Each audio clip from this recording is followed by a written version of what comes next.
Hello students, आज हम करने जा रहे हैं field due to a uniformly charged infinite plane sheet. Field कह लीजिए या फिर इलेक्ट्रिक फील्ड कह लीजिए।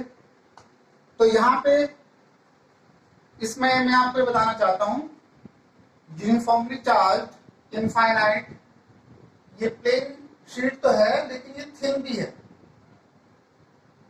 आपकी बुक में जो डेरिवेशन है वो थिन के लिए है। तो थिन के लिए आपको क्या करना है, जैसे आपने ये एक प्लेन शीट कंसिडर कर ली है और इसका इनफाइनाइट साइज दिखाने के लिए ऐसे कर देते हैं। आप नहीं भी करोगे तो भी कोई दिक्कत नहीं है, चल जाएगा। एक्चुअल में जब हम थिन वर्ड इसके साथ लगा देते हैं तो ऐसा करने से इस पे जो चार्ज फैला हुआ है उस चार्ज का जो इफेक्ट है या उसका जो इलेक्ट्रिक फील्ड है वो थिन शीट के दोनों तरफ माना जाएगा, यानी कि इधर भी माना जाएगा और इधर भी माना जाएगा। अगर आप इसको थिन मान के चल रहे हैं, अगर आप इसको थिक शीट मान के चल रहे हैं तो फिर जो आपको इस वाले फेस पे चार्ज डेंसिटी दिखाई दे रही है उसकी वजह से इलेक्ट्रिक फील्ड सिर्फ एक ही डायरेक्शन में होगा। तो ये डिफरेंस है थिन में और थिक में।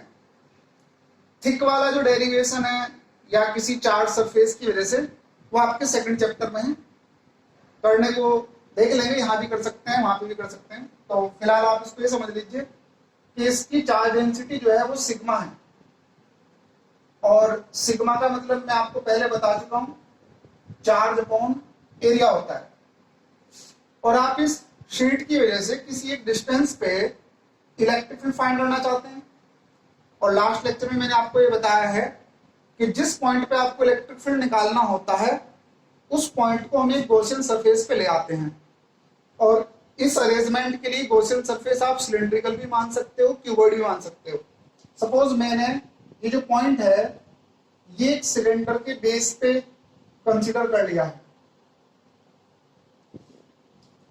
यानी कि उस सिलेंडर के अंदर इस थिन शीट का कुछ एरिया है, सपोज ए एरिया है, और इसके अंदर से ये सिलेंडर होते हुए ऐसे पीछे की तरफ निकला हुआ है। जब ये आप थिन कंसीडर करके चलेंगे तो इस थिन शीट की वजह से इलेक्ट्रिक फील्ड इधर भी होगा और इलेक्ट्रिक फील्ड इस डायरेक्शन में भी होगा। अगर आप इसका ये व्यू ऐसे दिखाना चाह रहे हैं, एक तरीके से ये पीछे की तरफ छुपा हुआ हिस्सा है और ये फ्रंट में है। वो 3D का व्यू आपको समझ में आ रहा होगा, नहीं भी आ रहा तो इस पे इतना ध्यान देने की जरूरत नहीं है। अब यहाँ पे होगा ये कि इस सिलेंडर का जो कर्व्ड सरफेस है, अगर मैं इसका एरिया कंसीडर करता हूं, स्मॉल एरिया लेता हूं, तो उस स्मॉल एरिया का जो यूनिट वेक्टर है या एरिया वेक्टर है वो कर्व के परपेंडिकुलर होगा, यानी कि इस वाले टुकड़े का देखेंगे ऊपर की तरफ, नीचे की तरफ देखेंगे तो इधर, यानी कि चारों तरफ वो बाहर की तरफ निकला हुआ होगा।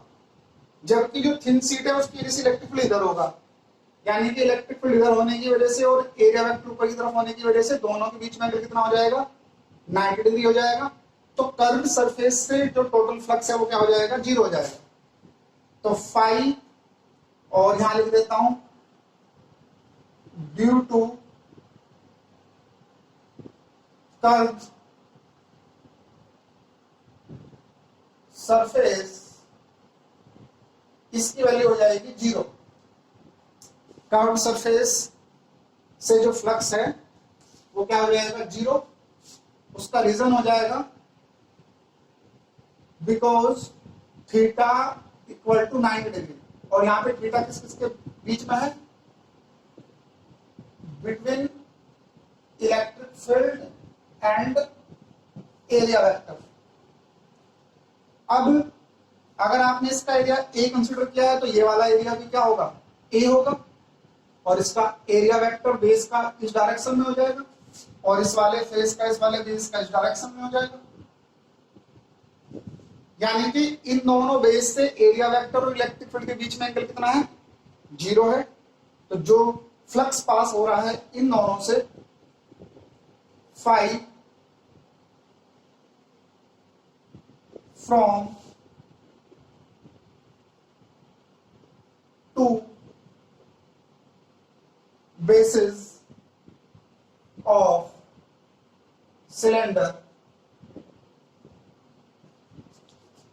ये हो जाएगा E A cos 0 degree plus E A cos 0 degree, यानी कि ये टोटल फ्लक्स की वैल्यू हुई ई ए का ट्वाइस, क्योंकि cos 0 की वैल्यू क्या हो जाएगी, 1 हो जाएगी, तो ट्वाइस ऑफ ई ए, यानी कि टोटल फ्लक्स आप फाइंड कर चुके हैं किससे, इस सिलेंड्रिकल गॉसियन सरफेस से। और ये जो आपने सिलेंडर माना हुआ है ये क्या है, गॉसियन सरफेस है। अब अकॉर्डिंग टू गॉस थ्योरम ये जो सिलेंड्रिकल गॉसियन सरफेस है इसके अंदर इस शीट का एक एरिया ए क्लोज है, तो गॉस थ्योरम के अकॉर्डिंग जो टोटल फ्लक्स बनेगा फाई इक्वल टू, यहां पे इतना पार्ट अलग है, ये भी ऐसा ही हो चुका है, दिखाई दे रहा होगा आपको, समझ में आ रहा होगा, कंफ्यूजन वाली तो कोई बात नहीं है यहाँ पे। तो देखिए फाई इक्वल टू ये होता है चार्ज अपॉन एप्सिलॉन नॉट, और क्योंकि इसकी चार्ज डेंसिटी सिग्मा है और sigma equal to q upon a होता है, तो क्यू की वैल्यू सिग्मा इंटू ए हो जाएगी। इस सिलेंडर के अंदर जो चार्ज बंद हुआ उसकी वैल्यू कितनी है, सिग्मा इंटू ए है, तो यहाँ पे sigma into A upon epsilon not हो जाएगा, ये इक्वेशन नंबर 2 हो जाएगी। इन दोनों इक्वेशन से आप कह सकते हैं फ्रॉम इक्वेशन 1 एंड 2 आप कह सकते हैं 2EA equal to sigma A upon epsilon naught, यहाँ पे ए से ए कैंसिल हुआ, तो E equal to sigma upon 2 epsilon naught. तो ये आपका फॉर्मूला है, और इस फॉर्मूले में आप ये देख सकते हैं कि R नहीं आया है। इससे समझ में आता है कि थिन शीट की वजह से जो इलेक्ट्रिक फील्ड होता है वो डिस्टेंस पे डिपेंड नहीं करता है, यानी कि ये आपके पास कोई थिन शीट है, आप उसके पास हो चाहे दूर हो, इलेक्ट्रिक फील्ड की जो स्ट्रेंथ है वो सेम बनी रहेगी। यानी कि एग्जाम में अगर इलेक्ट्रिक फील्ड और डिस्टेंस के बीच में ग्राफ बनवाया जाए तो इस तरीके से आप ग्राफ बना देंगे, और ये जो वैल्यू हो जाएगी ये हो जाएगी सिग्मा अपॉन 2 एप्सिलॉन नॉट, जो कि डिस्टेंस पे डिपेंड नहीं करती है। यानी कि इस थिन शीट का जो इलेक्ट्रिक फील्ड है वो इन्फिनिटी तक फैला हुआ है। अगर आप किसी चार्ज को मूव करके लाएंगे तो इलेक्ट्रिक फील्ड क्योंकि इन्फिनिटी तक है, और इन्फिनिटी से आप उसको मूव करके लाएंगे तो जो वर्क हो जाएगा वो इनफाइनाइट हो जाएगा। हालांकि हम उसको इंटीग्रेशन की हेल्प से भी कर सकते हैं, आप इसको नोट कर लें। तो ये ग्राफ भी एग्जाम में बनवा लिया जाता है। अब हम नेक्स्ट टॉपिक करने जा रहे हैं, field due to uniformly charge thin spherical shell. तो इसके लिए आप एक स्फेरिकल शेल कंसीडर कर लें जिसपे चार्ज का डिस्ट्रीब्यूशन है यूनिफॉर्मली। एक्चुअल में एक तरीके से ये सिग्मा वाली ही प्रॉब्लम है, यानी कि इसकी एक सरफेस चार्ज डेंसिटी है सिग्मा, लेकिन हमें यहाँ पे सिग्मा की भी रिक्वायरमेंट भी पड़ेगी। आप अगर इसका टोटल चार्ज क्यू मान लेते हैं तो देखिए इसमें 3 कंडीशन बनती हैं। आप चाहें तो इसकी थोड़ी सी थिकनेस भी कंसीडर कर सकते हैं, यानी कि ये मत मान लेना कि पहले वाला डेरिवेशन लेमडा वाला था लीनियर चार्ज डेंसिटी का, दूसरा डेरिवेशन सिग्मा का था, तो तीसरा जो है वो रो वाला हो जाएगा। यहाँ पे रो वाली प्रॉब्लम ये नहीं है, यहाँ पे सिर्फ सरफेस पे चार्ज फैला हुआ है। ये हमारी थिन स्फेरिकल शेल है। इस सेल के सरफेस पे चार्ज फैला हुआ है, थिन सेल है। इसमें तीन कंडीशन बनती हैं। एक तो बनती है आउटसाइड, मैं पहले गॉसियन सरफेस बना लूं।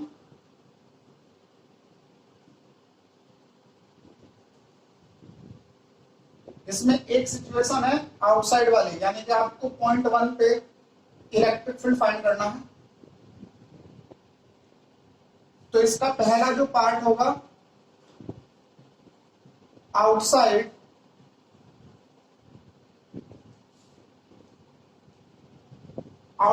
स्फेरिकल सेल वाला, एक तो आपको डेरिवेशन करना है, दूसरा आपको करना होगा एट द सरफेस, यानी कि यहां पे इलेक्ट्रिक फील्ड फाइंड करना होगा। यहां पे इलेक्ट्रिक फील्ड फाइंड करने के लिए यहां पे आप एक गॉसियन सरफेस बनाएंगे, उसको भी बाद में कर लेंगे। और तीसरा डेरिवेशन आपको करना होगा इनसाइड, यानी कि इसके अंदर आपको इलेक्ट्रिक फील्ड निकालना होगा। इस सिग्मा का यहाँ पे कोई रोल नहीं होगा।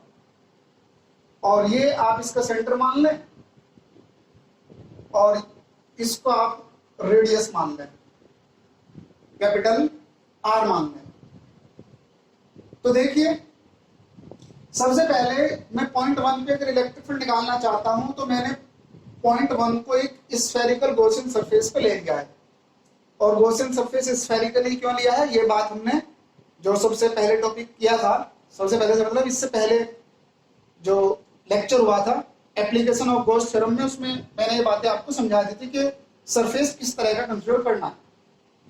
तो फिलहाल यहाँ पे एक स्मॉल एरिया आप कंसीडर कर लें और उसका एरिया वेक्टर, इसको आप पॉइंट 1 बोल दें। पॉइंट 1 ये पॉइंट 1 है। इसका एक स्मॉल एरिया वेक्टर ले लें आप डी ए, और इस पे जो चार्ज है उसकी वजह से जो इलेक्ट्रिक फील्ड है, ये इलेक्ट्रिक फील्ड वेक्टर भी बाहर की तरफ हो जाएगा। तो दोनों के बीच में तो कितना हो जाएगा, 0।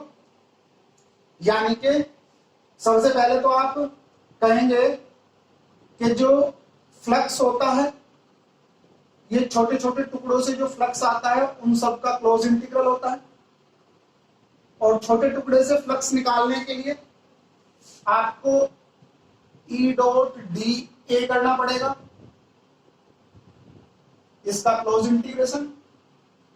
और क्योंकि यहां पे दोनों के बीच में एंगल कितना है, 0 है, तो ये E D A cos 0 degree हो जाएगा। आप इस एरिया को कहीं भी ले आओ, चाहे इधर लेके आ जाओ, तो एरिया वेक्टर इधर हो जाएगा, इलेक्ट्रिक फील्ड इधर। आप यहाँ पे ले आओ, एरिया वेक्टर इधर हो जाएगा और इलेक्ट्रिक फील्ड भी इसी तरफ हो जाएगा, यहाँ पे ले आए। यानी कि हमेशा ये एंगल जो बना रहेगा इलेक्ट्रिक फील्ड में और एरिया में, ये 0 डिग्री बना रहेगा। और cos 0 डिग्री की वैल्यू जो होती है वो 1 होती है। तो कंप्लीट फ्लक्स जो हो जाएगा, इसमें इलेक्ट्रिक फील्ड पूरे सरफेस पे सेम रहेगा, क्योंकि हर एक टुकड़ा इस स्फीयर से सेम डिस्टेंस पे है, तो इलेक्ट्रिक फील्ड तो बाहर आ जाएगा। अब यहाँ पे डी ए का क्लोज इंटीग्रल आप करेंगे तो ये बात आपको समझ में आ रही होगी कि पूरे स्फीयर की ये जो बड़े वाला स्फीयर, आप ऐसा मान लें कि जो बड़े वाला स्फीयर हम कंसीडर करके चल रहे हैं, ये यहां से स्मॉल आर डिस्टेंस पे है, ये डिस्टेंस जो है वो स्मॉल आर है। तो जो इस बड़े स्फीयर का एरिया बन जाएगा, ये बन जाएगा 4 पाई आर स्क्वायर। तो ये तो आपकी इक्वेशन नंबर 1 बनी। ये तो हमने बनाई है जो हमारा बेसिक कॉन्सेप्ट होता है फ्लक्स निकालने का। और दूसरा आपके पास तरीका है अकॉर्डिंग टू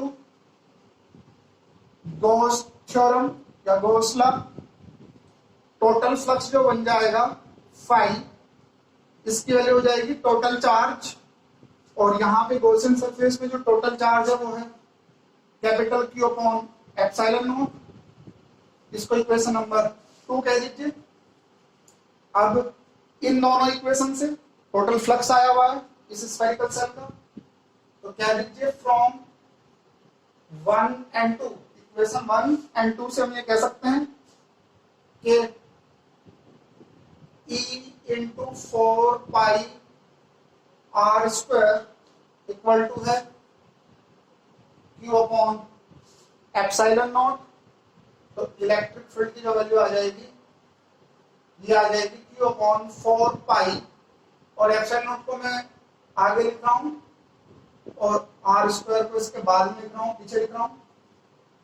तो एक तरीके से ये जो फॉर्मूला है ये उसी तरीके से आ चुका है जो electric field due to a point charge था। यानी कि आप इस पूरी स्फेरिकल सेल को, इसके पूरे चार्ज को इसके सेंटर पे मान लें पॉइंट चार्ज, और ऐसे मानते हुए आप उससे आर डिस्टेंस पे इलेक्ट्रिक फील्ड फाइंड कर सकते हैं। अब मैं इसका दूसरा पार्ट करने जा रहा हूं, आप इसको यहां तक नोट कर लें।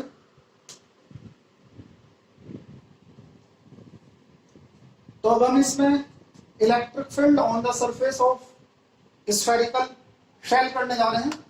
यानी कि इस बार हमने जो पॉइंट कंसीडर किया है वो just outside the spherical shell consider किया है। तो इस बार आप यहीं पे गॉसियन सरफेस बना लें, जस्ट आउटसाइड में गॉसियन सरफेस बना लें। इस बार आप जो गॉसियन सरफेस बना रहे हैं ये गॉसियन सरफेस इस स्फेरिकल सेल के जस्ट आउटसाइड कंसीडर किया जा रहा है। यानी कि इस बार ये जो स्मॉल आर है ये कैपिटल आर के इक्वल हो चुका है। तो इस गॉसियन सरफेस से पूरा का पूरा चार्ज बंद हो चुका है। यानी कि जो डेरिवेशन आपने पहले किया था सेम उसी तरीके से आपके स्टेप बनेंगे। एक बार तो आप गॉस थ्योरम के अकॉर्डिंग फ्लक्स निकालेंगे जिसकी value Q upon epsilon not हो जाएगी, और दूसरा आप फ्लक्स फाइंड करेंगे इंटीग्रेशन करके, किसका, E डॉट dA का, जिसमें दोनों के बीच में जो एंगल है ये आपका 0 बना रहेगा, cos 0 डिग्री बना रहेगा, और cos 0 की वैल्यू 1। और जब आप इसका क्लोज इंटीग्रल करेंगे तो इलेक्ट्रिक फील्ड तो पूरे सरफेस पे जो बना रहेगा वो E बना रहेगा, सेम फील्ड बना रहेगा, क्योंकि हर एक पार्ट स्फीयर के सेंटर से देखें तो सेम डिस्टेंस पे है, या सिमेट्री के हिसाब से जितना यहाँ इलेक्ट्रिक फील्ड होगा उतना यहाँ पे भी होगा, उतना यहाँ पे भी होगा। तो E की वैल्यू सेम बनी हुई है। अब रही बात किसकी, एरिया की, तो इस स्मॉल एरिया का जब आप इंटीग्रेशन करेंगे, क्लोज इंटीग्रल करेंगे, इलेक्ट्रिक फील्ड भी इसी डायरेक्शन में है। तो ये टोटल एरिया जो बन जाएगा 4 पाई, स्फीयर का एरिया, इस बार रेडियस जो है वो कैपिटल आर है, जो सेल की रेडियस है वही इस गॉसियन सरफेस की रेडियस हो जाएगी। तो 4 पाई आर स्क्वायर। तो यहाँ पे आप इलेक्ट्रिक फील्ड की वैल्यू अगर निकालना चाह रहे हैं, यानी कि इस पूरी वैल्यू को इक्वल कर दें किसके, Q अपॉन एप्सिलॉन नॉट के, तो E की वैल्यू जो हो जाएगी Q upon 4 pi epsilon naught और कैपिटल आर का स्क्वायर हो जाएगा। कुल मिला के जो पहले वाला फॉर्मूला था उसमें स्मॉल आर की जगह आप कैपिटल आर यूज कर लें तो आपका रिजल्ट आपको मिल जाएगा। लेकिन ये बातें तब वैलिड है जब गॉसियन सरफेस के अंदर पूरा चार्ज बंद है। अगर गॉसियन सरफेस में पूरा चार्ज बंद नहीं हो रहा है तो फिर आपकी कंडीशन बदल जाएगी, जो कि आप थर्ड पॉइंट में देखेंगे। तो आप इसको नोट कर लें यहां तक। अब आगे थर्ड पॉइंट देखते हैं। अब हम इसका थर्ड पॉइंट करने जा रहे हैं, इनसाइड वाला केस देखने जा रहे हैं। यानी कि ये जो स्फेरिकल सेल है जिस पे टोटल चार्ज Q फैला हुआ है, अब इसके अंदर आप एक पॉइंट मान लें और इस पॉइंट को आप एक गॉसियन सरफेस पे बना लें, गॉसियन सरफेस पे ले आए। तो इस गॉसियन सरफेस पे आप एक स्मॉल एरिया मानते हुए उसका एरिया वेक्टर तो इधर हो जाएगा dA वेक्टर। लेकिन इस बार इस गॉसियन सरफेस के अंदर कोई भी चार्ज बंद नहीं है, पूरा का पूरा जो चार्ज है वो इसके बाहर है। यानी कि जब आप गॉस थ्योरम अप्लाई करेंगे अकॉर्डिंग टू गॉस थ्योरम, तो जब आप फ्लक्स निकालेंगे जिसमें आपको चार्ज अपॉन एप्सिलॉन नॉट करना होता है, तो यहाँ पे इस गॉसियन सरफेस के अंदर कोई भी चार्ज नहीं है। जब कोई भी चार्ज नहीं है तो फ्लक्स क्या है, जीरो है। यानी कि आप यहाँ पे अब जब कंप्लीट फ्लक्स निकालने के लिए क्लोज इंटीग्रल करेंगे ई डॉट डी ए का,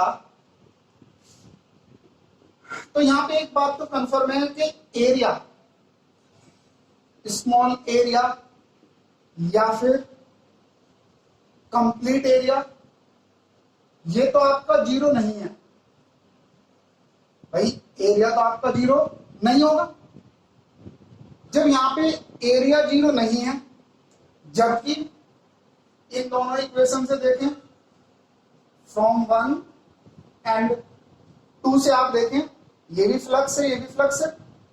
यानी कि इसको आप थोड़ा और सोल्व कर लें। सोल्व करके आप ये कह सकते हैं कि सपोज यहाँ पे इलेक्ट्रिक फील्ड की वैल्यू ई है, इसके अंदर मान लिया हमने, और कंप्लीट एरिया आपका ए आया है और एंगल उसके बीच में सपोज जीरो बना रहा, तो इसको मैं इक्वेशन नंबर 2 कह के चल रहा हूं। तो ई ए का मल्टीप्लीकेशन इक्वल टू जीरो है, जिसमें से एरिया तो आपका जीरो है नहीं, d A not equal to, ये यहाँ पे नॉट इक्वल टू के साइन लगेंगे। स्मॉल एरिया या कंप्लीट एरिया आप जो गॉसियन सरफेस मान के चल रहे हैं वो तो आपका जीरो नहीं होगा। तो जब एरिया जीरो नहीं, जबकि एरिया के साथ इलेक्ट्रिक फील्ड की मल्टीप्लाई होके ये इक्वल टू जीरो हो रहा है, तो जाहिर सी बात है यहाँ पे इलेक्ट्रिक फील्ड को ही जीरो होना पड़ेगा। यानी कि किसी कंडक्टर के अंदर, या कंडक्टर भी छोड़िए, आप कोई स्फेरिकल सेल है और चार्ज इसके बाहर बाहर है, तो इसके अंदर की तरफ इलेक्ट्रिक फील्ड जीरो होता है। क्या बात याद रखेंगे? कोई कंडक्टर हो, अगर कंडक्टर तो सॉलिड भी हो, तो कंडक्टर के सिर्फ सरफेस पे ही चार्ज होता है, उसके इंटीरियर में चार्ज नहीं होता है। इस बात को हम पोटेंशियल वाले नेक्स्ट चैप्टर में समझेंगे। फिलहाल आप ये मान लें, मतलब ये बात याद कर लें कि अगर ये कंडक्टर है, चाहे भले ही सॉलिड है, तो चार्ज सिर्फ बाहर बाहर होगा, अंदर की तरफ चार्ज नहीं होगा। जब चार्ज नहीं होगा तो इलेक्ट्रिक फील्ड भी नहीं होगा। और अगर ये कंडक्टर नहीं है, कोई इंसुलेटर है और अंदर से खाली है, यानी कि सेल है, तो जो आप गॉसियन सरफेस मानेंगे उस गॉसियन सरफेस के अंदर कुछ भी चार्ज नहीं है। जब कुछ भी चार्ज नहीं है तो फ्लक्स जीरो होगा, और एरिया तो जीरो हो नहीं सकता, तो इलेक्ट्रिक फील्ड किसी स्फेरिकल सेल के अंदर क्या होता है, जीरो होता है। एग्जाम में इसके लिए ग्राफ भी पूछा जा चुका है, तो हम इसका इलेक्ट्रिक फील्ड का ग्राफ बनाने जा रहे हैं डिस्टेंस के साथ। आप इसको यहां तक फिलहाल नोट कर लें। तो देखिए, अब हम इसका ग्राफ बनाने जा रहे हैं। बहुत इंपॉर्टेंट ये ग्राफ है, एग्जाम में पूछा जा चुका है। ग्राफ है डिस्टेंस के और इलेक्ट्रिक फील्ड के बीच में, और इसमें 3 कंडीशन है। कंडीशन यह है कि जब तक r की value less than capital R है, यानी कि इस स्फीयर की रेडियस से कम है डिस्टेंस जिस पे आप इलेक्ट्रिक फील्ड फाइंड करना चाहते हैं, तो आपको मालूम है इलेक्ट्रिक फील्ड जो है वो जीरो बना रहेगा इस स्फेरिकल सेल के अंदर। फिर जैसे आप सरफेस पे आएंगे तो इलेक्ट्रिक फील्ड की जो वैल्यू है वो मैक्सिमम हो जाएगी, और ये जो वैल्यू होगी, ये जो वैल्यू हो जाएगी, ये equal to Q upon 4 pi epsilon naught और कैपिटल R का स्क्वायर हो जाएगा। फिर जैसे जैसे आप आगे बढ़ेंगे, तो अभी हमने फॉर्मूला ड्राइव किया है, हमने ड्राइव किया है equal to Q upon 4 pi epsilon naught और स्मॉल r का स्क्वायर।